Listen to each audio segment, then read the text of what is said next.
Hello everyone, कैसे हैं आप सभी।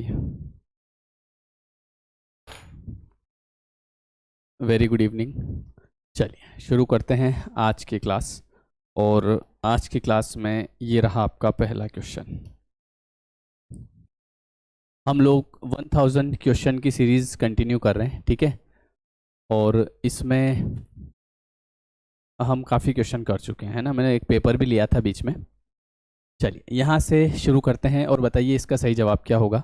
साथ ही साथ बीच बीच में मैं आपको कुछ वर्ड्स भी बताता जाऊँगा, है ना। Very good evening. चलिए एक वर्ड मैं यहाँ पे लिखता हूँ, उसका मीनिंग भी आप बताना साथ साथ में। इलोक्वेंट। इलोक्वेंट सुना तो होगा आपने ये, है ना। चलिए जल्दी से बताइए। Very good evening. देखिए कोई भी एग्जाम में क्वेश्चन आता है तो उसमें कुछ ना कुछ कीवर्ड जरूर होता है ना। जैसे यहाँ पे इस क्वेश्चन में कीवर्ड क्या है, वो है एवरीडे। ठीक है, एवरीडे से हमको क्या पता चलता है? एवरीडे से हमको पता चलता है कि ये जो सेंटेंस है ये किसका है भैया? ये है प्रेजेंट सिंपल टेंस का, है ना। और प्रेजेंट सिंपल टेंस में हम जो फॉर्म यूज़ करते हैं, जो फॉर्मूला है उसका, वो सिंगुलर अगर सब्जेक्ट है तो वर्ब की फर्स्ट फॉर्म के साथ में एस या ई एस। और अगर आपका सब्जेक्ट प्लूरल है तो आप वहाँ पर क्या यूज़ करते हैं? केवल वर्ब का फर्स्ट फॉर्म, ठीक है। तो यहाँ पे आप देखो, the shop at in the morning, तो यहाँ पे सब्जेक्ट सिंगुलर है आपका, तो सिंगुलर जो है उसमें आप क्या लगा देंगे? वर्ब की फर्स्ट फॉर्म के साथ एस या ई एस, मतलब सही जवाब हो जाएगा ओपन्स। बोलो क्लियर है। अब मैंने यहाँ पे एक वर्ड लिखा आपके लिए कि इलोक्वेंट का मीनिंग बताओ। देखो इलोक्वेंट का मतलब क्या होता है? The person who speaks expressive, who speaks fluently, या फिर एक्सप्रेसिव। जो आदमी किस तरीके से बात करता है? जो एक्सप्रेसिव तरीके से बात करता है उसको हम क्या बोलते हैं? उसको हम बोलते हैं इलोक्वेंट, ठीक है। फ्लुएंट या एक्सप्रेसिव जो बात करता है उसको क्या बोला जाता है? इलोक्वेंट। और इसका हिंदी मीनिंग होता है मृदुभाषी, मृदुभाषी, या फिर इसको आप बोल सकते हैं सुवक्ता, है ना। हाँ बिल्कुल सही। अच्छा इसका एक और वर्ड है इसके जैसा, लोकेशियस। ये बहुत इंपॉर्टेंट वर्ड है, काफी बार एग्जाम में आता है। जैसे इसके अंदर एक रूट वर्ड आ रहा है, देखो लॉक, LOQ, लॉक। लॉक का मतलब टॉक होता है, ठीक है। और यहाँ पे भी आप देखो LOQ, लॉक। लॉक का मतलब टॉक होता है। तो लोकेशियस का मतलब क्या होता है? लोकेशियस का मतलब होता है the person who speaks too much, who speaks too much, जो बहुत ज़्यादा बोलता है उसको हम क्या बोलते हैं? उसको हम लोकेशियस बोलते हैं। हाँ, हु टॉक्स टू मच। बोलो याद रखोगे? हाँ वेरी गुड। चलिए क्लियर है। देखिए मैं हर क्वेश्चन के साथ आपको एक दो वर्ड भी बताता जाऊंगा, उनको भी लिखते रहिएगा। ये ऐसे वर्ड होते हैं जो कि रिपीटेटिव एग्जाम में आते हैं। नेक्स्ट क्वेश्चन ये लीजिए। आपको बताना है कि जो हैंडफुल है उसका प्लूरल फॉर्म क्या हो जाएगा। हेलो प्राची, नमस्ते। एक वर्ड है इसी के साथ, इन्वेड। आपको बताना है इन्वेड का क्या अर्थ होता है? INVADE, invade. बहुत अच्छा वर्ड है। इसका सिनोनिम क्या होगा? हाँ सब मिक्स करवा रहा हूँ, है ना। देखो सबसे पहले तो आप, ये कहाँ गए अपन? एक मिनट, दूसरा क्वेश्चन था अपने पास, ये वाला करना था अपने को। हैंडफुल का प्लूरल क्या होता है? और इसी के साथ मैंने आपको बताया इन्वेड। देखो इन्वेड का मतलब क्या होता है? इन्वेड का मतलब होता है एक तरह से रेवेज, या फिर आप कह सकते हैं अटैक। किसी के ऊपर क्या करना? आक्रमण करना, ठीक है। ये कहलाता है रेवेज। रेवेज या इन्वेड का मतलब आक्रमण करना होता है।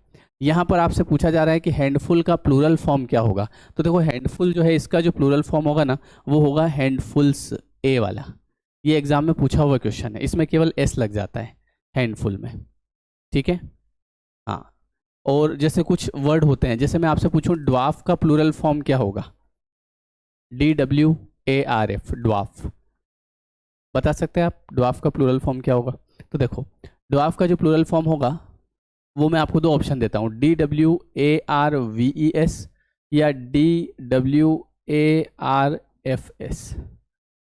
बताइए। तो जनरली लोग एक कॉन्सेप्ट है लोगों के पास, मतलब इंग्लिश में है जनरली, कि नाइफ हो गया या लीफ हो गया, LEAF। तो अगर किसी नाउन के पीछे F या FE होता है तो उसको हटाकर हम VES लगाते हैं, है ना। जैसे ये FE है तो इसको हटाकर हमने क्या लगाया, VES। जैसे ये F है तो VES। लेकिन कुछ ऐसे वर्ड होते हैं जैसे ड्वार्फ, तो ड्वार्फ में क्या लगता है, केवल S लग जाता है, समझे। जैसे ड्वार्फ हो गया, स्कार्फ हो गया, SCARF स्कार्फ, है ना। जैसे रूफ हो गया, तो जैसे हैंकरचीफ हो गया, तो इनमें है ना केवल S लगता है, बस S लगा के इनको प्लूरल बना देते हैं, इसमें और कुछ नहीं होता है। F हट के VES नहीं लगता इसमें, बात समझ गए। चलो एक, लेकिन एक नाउन याद रखिएगा जो कि होता है काफ, CALF। क्वाफ, सॉरी, जो काफ होता है CALF, इसमें क्या होता है कि इसमें F हट के VES लगता है, CALVES। तो इसको इसमें इंक्लूड मत कर देना। जैसे आपने सुना होगा इस दुनिया का सबसे खतरनाक वर्ड वाइफ, है ना। तो वाइफ का क्या बनता है, FE हट के क्या लग जाता है, VES लग जाता है। पत्नी, पत्नियां, समझ गए। हाँ, इसमें जरूर ऐसा होता है।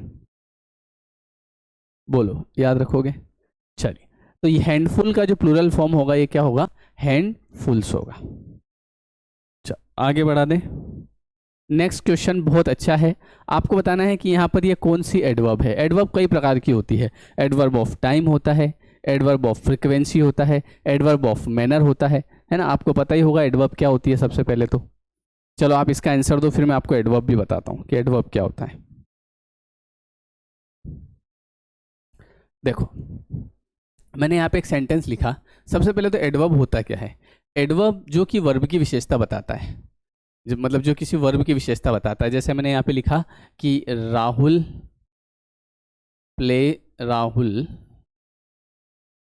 Place well.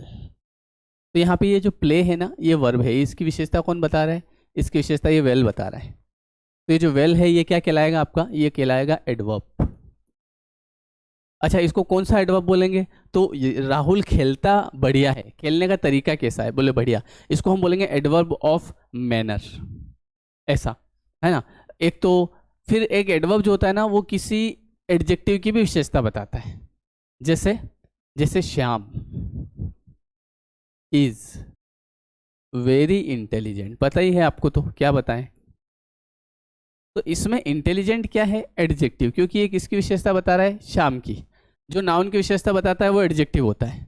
ये सारी जानकारी आपको होना बहुत जरूरी है ना। एग्जाम में बेसिक क्वेश्चन पूछे जाते हैं। तो यहां पे आप देखिए,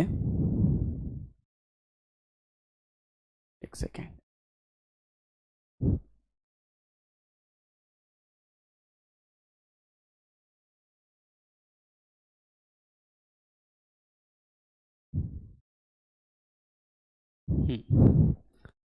तो इंटेलिजेंट की विशेषता वेरी बता रहा है, इस वेरी को हम क्या बोलेंगे, एडवर्ब बोलेंगे। तो एडवर्ब वर्ब की विशेषता बताता है, एडजेक्टिव की बताता है, एडवर्ब की भी बताता है। ये सब मैंने आपको पढ़ा रखा है कोर्स के अंदर, जहाँ पे एडवर्ब वाले चैप्टर में पूरा डिटेल बता रखा है, एक एक चीज बिल्कुल विथ एग्जाम्पल। वो एक वीडियो आपने देखा होगा नागिन वाला, मैं तेरी दुश्मन, दुश्मन तू मेरा, मैं नागन तू सपेरा, है ना। हाँ, आज का बदला मैं बस लूंगी, छेड़ना मुझको मैं डस लूंगी, है ना। अंतर मंतर जादू टोने, ये है मेरे खेल खिलौने, समझे। तो एडवर्ब में मैंने आपको पढ़ाया था, वो यूट्यूब पे भी वीडियो है, आप देख सकते हैं उसको, उसमें आपको समझ में आएगा। अच्छा, एक सेंटेंस है, जैसे मैंने यहाँ पे लिखा कि रानू डांस्ड ब्यूटीफुली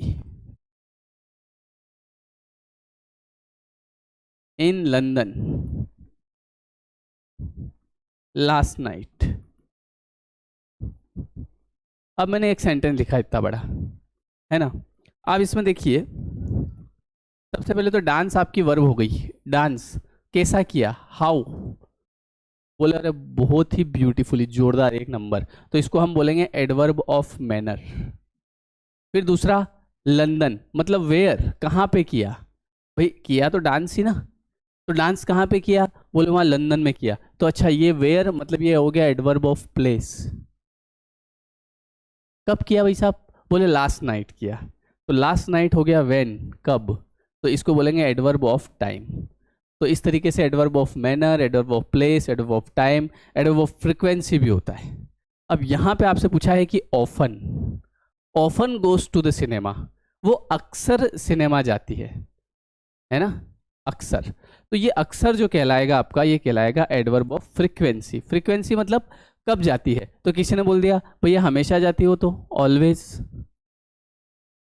है ना। कभी नहीं जाती वो तो नेवर, कभी कभी जाती है समटाइम्स, कभी कभी। आपने वो गाना सुना होगा ना, कभी कभी मेरे दिल में ख्याल आता है ना, कि काश तेरा मैसेज ना आया होता तो मैं ढंग से पढ़ लेता। तो sometimes, never, always, frequently, seldom, ये सारे क्या कहलाते हैं? ये सारे कहलाते हैं एडवर्ब ऑफ फ्रीक्वेंसी। तो ये इस प्रकार का प्रश्न पूछा गया था कि ऑफन क्या है, तो often, seldom, rarely, normally, generally, always, ये सारे क्या कहलाते हैं? ये सारे कहलाते हैं आपके एडवर्ब ऑफ फ्रीक्वेंसी। बोलो समझ गए? यहाँ पे ये क्या है? Adverb of manner. ये क्या है? Adverb of place. ये क्या है? Adverb of time. ठीक है भाई Kamal Kishore, what a teaching वे। अरे वाह, थैंक यू सो मच, भगवान तुम्हारा भला करेगा। चलो आगे बढ़ा दें।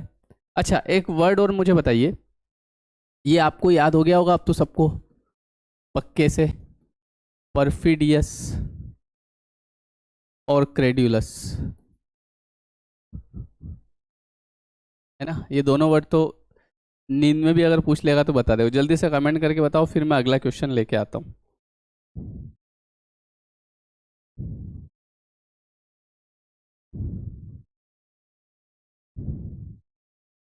हाँ, किसी को पता है?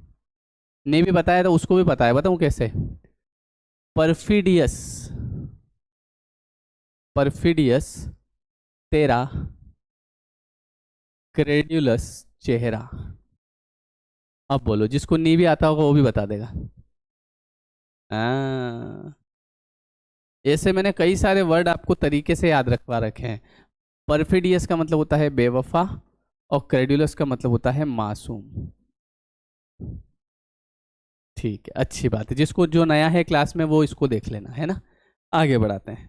देखो वोकेब के मैंने आपके कोर्स के अंदर कम से कम 40 के आसपास वीडियो होंगे, 30-40 और बनेंगे अभी उसमें।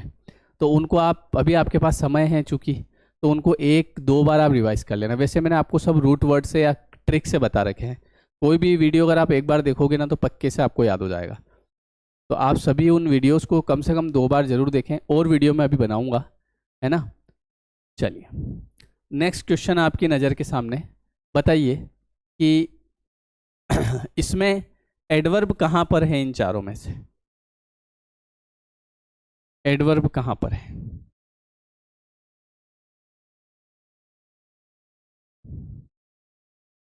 बोलो।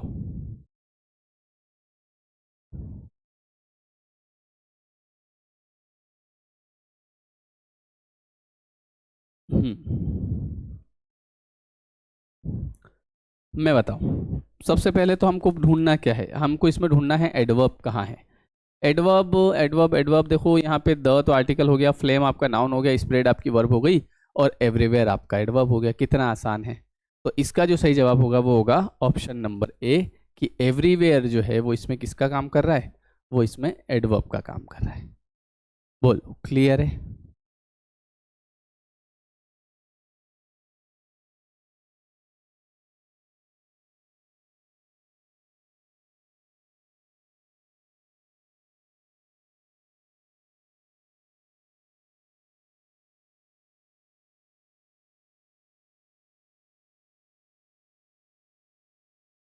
बोलिए। नेक्स्ट क्वेश्चन पे चलें। ये लीजिए।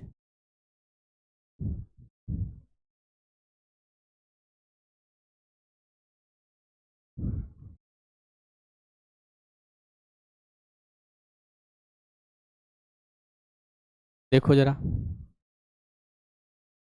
If I were the prime minister of India, फिर 4 ऑप्शन आपको दिए हैं, तो इनमें से सही जवाब कौन सा हो जाएगा? देखो, ये आपने इमेजनरी कंडीशन पढ़ी होगी, तो इमेजनरी कंडीशन में if I were the prime minister of India, है ना, 4 ऑप्शन दिए, I will help the poor, I would help the poor, I had help या नन ऑफ दिस। तो इसका जो सही जवाब होगा ये क्या हो जाएगा? ये हो जाएगा इफ आई वर, यहाँ पे वर आ रहा है ना, तो अगर यहाँ पे वर आ रहा है तो ऐसे केस में इस तरफ आपका आएगा वुड फर्स्ट फॉर्म। ठीक है, देखो, अगर इफ के बाद यहाँ फर्स्ट फॉर्म आता है तो फिर आएगा आपका विल फर्स्ट फॉर्म, और इफ के बाद अगर यहाँ वर आ रहा है तो फिर आएगा आपका वुड फर्स्ट फॉर्म। और एक और बात ध्यान रखना, अगर इफ के बाद हेड थर्ड फॉर्म आ रहा है तो फिर आएगा वुड, हैव और साथ में थर्ड फॉर्म। बात समझ गए? अगर इफ के बाद फर्स्ट फॉर्म आएगा तो विल फर्स्ट फॉर्म उधर आएगा, इफ के बाद हेड थर्ड फॉर्म आएगा तो वुड हैव थर्ड फॉर्म आएगा, और इफ के बाद अगर वर आया या सेकंड फॉर्म आया या हेड आया केवल अकेला तो फिर वुड फर्स्ट फॉर्म आएगा। इसको इमेजिनरी कंडीशन बोलते हैं, इसको इम्पॉसिबल, इसको रियल कंडीशन बोलते हैं। ठीक है, आगे बढ़ा दें।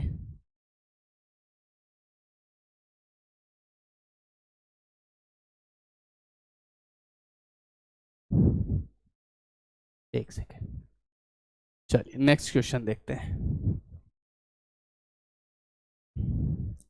How many parts of speech are there in number? आपको पता है टोटल पार्ट ऑफ स्पीच कितने हैं? तो इस प्रकार का अगर प्रश्न आ जाए, मान लो कि टोटल पार्ट ऑफ स्पीच बताओ कितने हैं, तो देखो मैं आपको बताता हूँ। सबसे पहला पार्ट ऑफ स्पीच है नाउन, दूसरा है प्रोनाउन, तीसरा है वर्ब, चौथा है एडजेक्टिव, पांचवा है एडवर्ब, छठा है प्रीपोजिशन, अगला है कंजंक्शन और अगला है इंटरजेक्शन। मतलब टोटल 8 पार्ट ऑफ स्पीच होते हैं। कभी एग्जाम में क्वेश्चन आ जाए तो ध्यान रखिएगा कि टोटल जो आपके पार्ट ऑफ स्पीच होते हैं कितने होते हैं? 8 होते हैं। ठीक है, कौन कौन से? Noun, pronoun, verb, adjective, adverb, preposition, conjunction और इंटरजेक्शन। ठीक है, चलो नेक्स्ट क्वेश्चन आपके सामने है कि his courage won him honour. The word honour is, इसमें ऑनर क्या है? देखो, यहाँ पर जो ऑनर है वो आपका क्या है? ऑनर वर्ब के फॉर्म में भी काम करता है, जैसे सब्जेक्ट के डायरेक्ट बाद आ जाए, जैसे आई ऑनर, तो ये वर्ब के फॉर्म में काम करेगा। टू के बाद आ जाए तो वर्ब के फॉर्म में काम करेगा। यहाँ पे देखिए लास्ट में आ रहा है, ऑब्जेक्ट फॉर्म में आ रहा है, मतलब ये यहाँ पे एज अ नाउन काम कर रहा है। कई सारे वर्ड जो होते हैं वो वर्ब के फॉर्म में भी काम करते हैं और साथ ही साथ नाउन के फॉर्म में भी काम करते हैं, है ना। जैसे कि I am watering the plants, I am watering the plants, तो I am watering the plants, इसमें वाटर वर्ब का काम कर रहा है। और अगर please give me some water, please give me some water, तो अब ये वाटर यहां पर नाउन का काम कर रहा है। ठीक है, चलो एक वर्ड मुझे बताइए, एक वर्ड है प्रोबिटी, अगर आपको याद हो तो। प्रोबिटी, प्रोबिटी का मतलब क्या होता है? देखो, ये वर्ड मैंने आपको बता भी रखा है पहले। पी से प्रोबिटी में एक और बार बता रहा हूं ताकि रिवीजन हो जाए, है ना। अपराइटनेस, रेक्टिट्यूड और इंटेग्रिटी,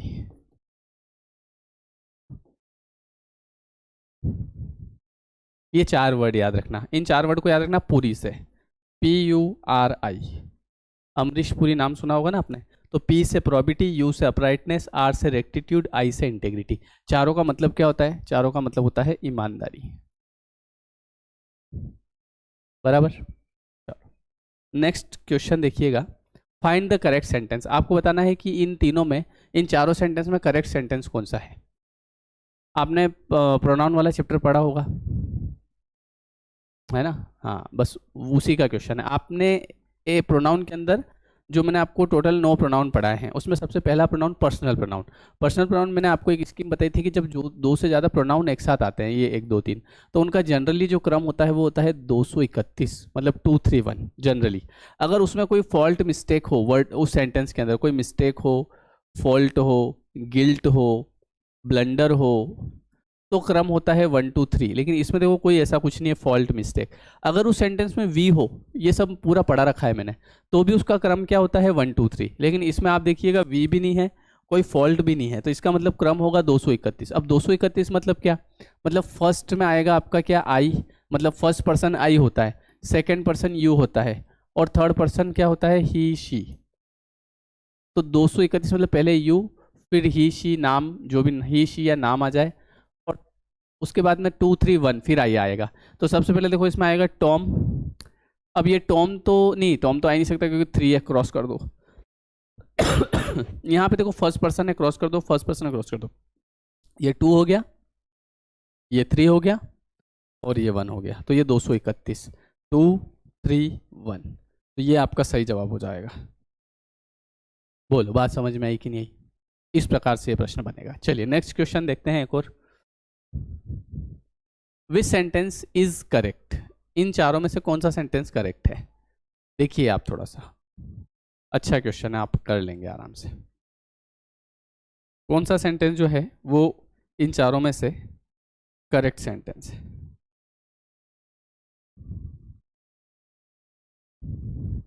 मैं बता दूं, देखो सबसे पहले यहाँ से देखो, the news of the train accident, यहाँ पे देखिए एक्सीडेंट आर लिख दिया, जबकि द न्यूज़ जो है वो एक सिंगुलर सब्जेक्ट है, तो आर गलत हो जाएगा।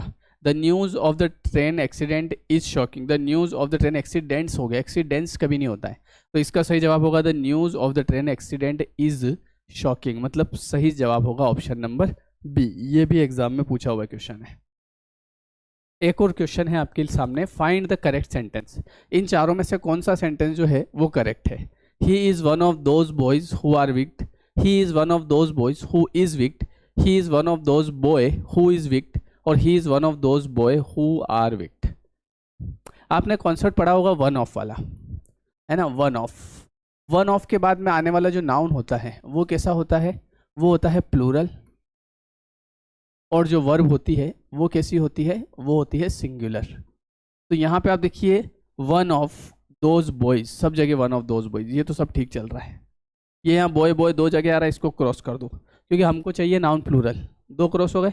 अब अपने को एक और बात इसमें ध्यान रखना है कि वो ये कि जैसे वर्ब सिंगुलर तो होती है, फिर मैंने आपको एक बात बताई थी सब्जेक्ट वर्ब एग्रीमेंट, वो चैप्टर आप जाके देखना एक बार, कि अगर ये इनके बीच में कोई रिलेटिव प्रोनाउन आ जाए, जैसे हु आ जाए या विच आ जाए, तो ये जो सिंगुलर वर्ब है ये बदल के प्लूरल हो जाएगी। ऐसा ही डायग्राम बनाया था मैंने आपके लिए, है ना?